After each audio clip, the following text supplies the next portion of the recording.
Hi everyone, welcome to the English Talk academy.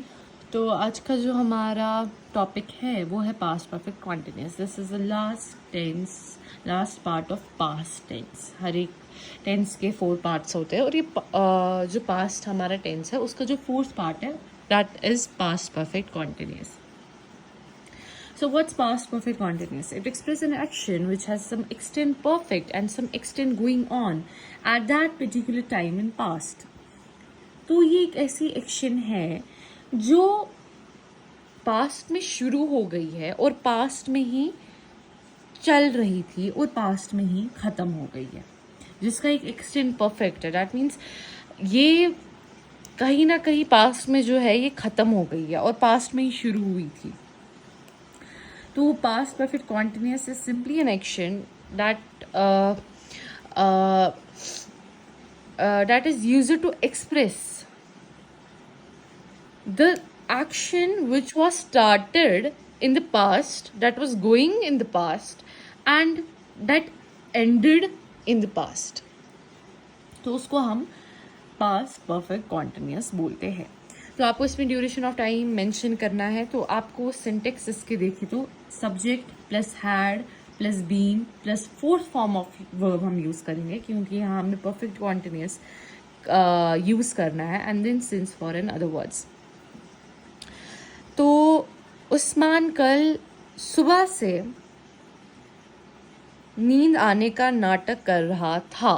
That means वो action उसने कल सुबह से स्टार्ट की, पास्ट में स्टार्ट की, पास्ट में वो एक्शन चल रही थी और वो एक्शन पास्ट में ही ख़त्म हो चुकी है।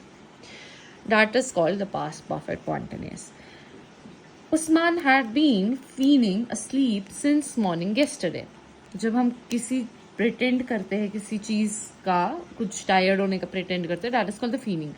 And then this is the 4th form, that feel, and first form is feel and then 4th form we called it feeling.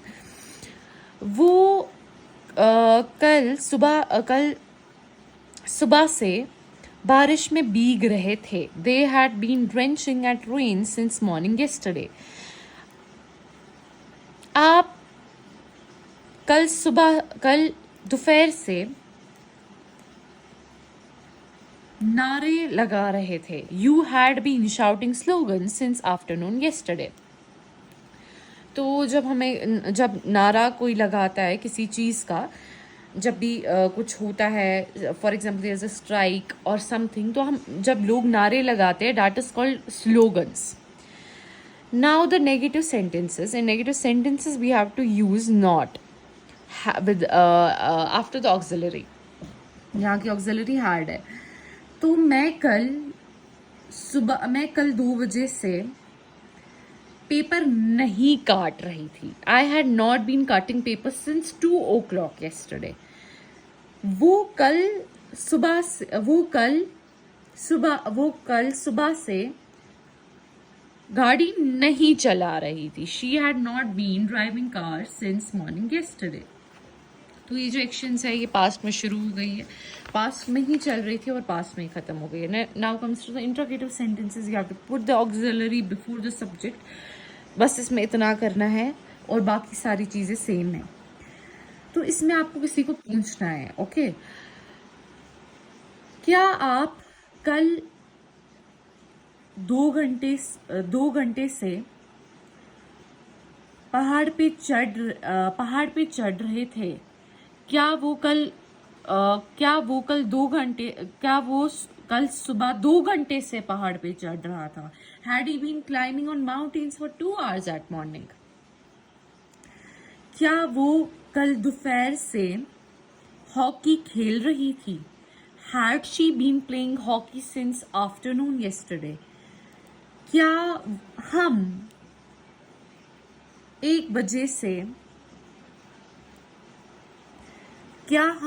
बजे से प्रोजेक्ट बना रहे थे? Had we been making projects since 1 o'clock yesterday? I will write here because duration of time is necessary to mention it. Okay. Yes, we had been. No, we had not been. These are the answers of the interrogative sentences. तो जब आपको किसी को बोलना है आपने ये action की थी, कल आप ये कर रहे थे, कल आप ये कर रहे थे, वो कर रहे थे, तो आपको पास्ट परफेक्ट कॉन्टिन्यूस का जो इंट्रोगेटिव सेंटेंसेस है, you have to use that. तो आपका पास्ट परफेक्ट कॉन्टिन्यूस जो है it is completed. Now we have to start with future tense.